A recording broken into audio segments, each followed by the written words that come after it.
Dengan pikiran yang jernih dan hati yang tulus, saya sebagai Kepala Negara Republik Indonesia mengakui bahwa pelanggaran hak asasi manusia yang berat memang terjadi di berbagai peristiwa. Dan saya sangat menyesalkan terjadinya peristiwa pelanggaran hak asasi manusia yang berat.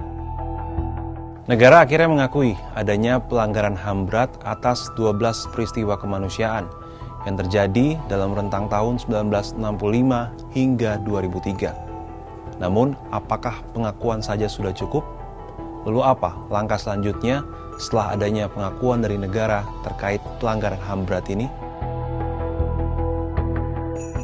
Presiden Joko Widodo menyampaikan pengakuan ini setelah menerima rekomendasi dari tim penyelesaian non-yudisial pelanggaran HAM berat masa lalu di Istana Merdeka Jakarta Rabu 11 Januari 2023. Dalam kesempatan itu Jokowi menyebutkan 12 peristiwa pelanggaran HAM berat, mulai dari peristiwa 1965 hingga 1966, kerusuhan Mei 1998, peristiwa Wasior, Papua 2001 hingga 2022, hingga peristiwa Jambo Kepuk Aceh 2003.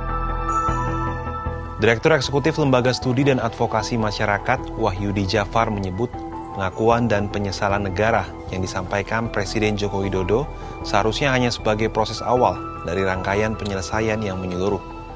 Penyelesaian kasus pelanggaran HAM berat secara non-yudisial prinsipnya melengkapi, bukan menggantikan penyelesaian dari jalur yudisial.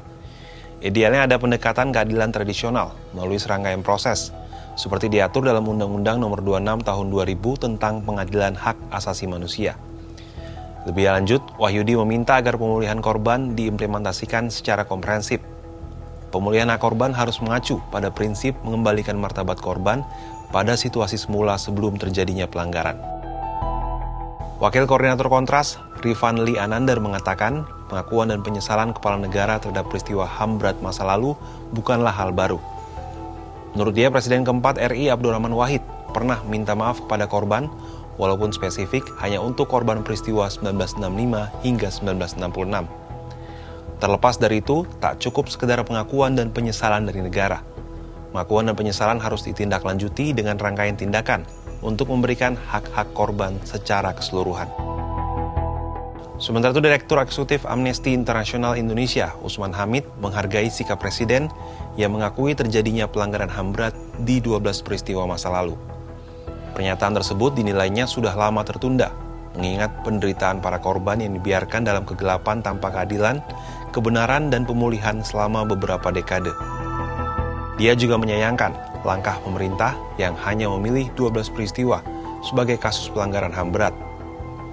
Sementara itu, 4 pelanggaran HAM berat lainnya yang sudah diadili di pengadilan dikesampingkan, yaitu kependudukan Timor Timur, tragedi Tanjung Priok 1984, peristiwa Paniai, dan peristiwa AB Pura. Adanya pengakuan melalui Presiden ini perlu mendapat apresiasi. Hal ini diharapkan bisa menjadi momentum untuk penyelesaian kasus pelanggaran HAM berat lainnya yang ada di Indonesia. Selain itu, kita berharap kejadian serupa tidak terulang lagi di masa mendatang.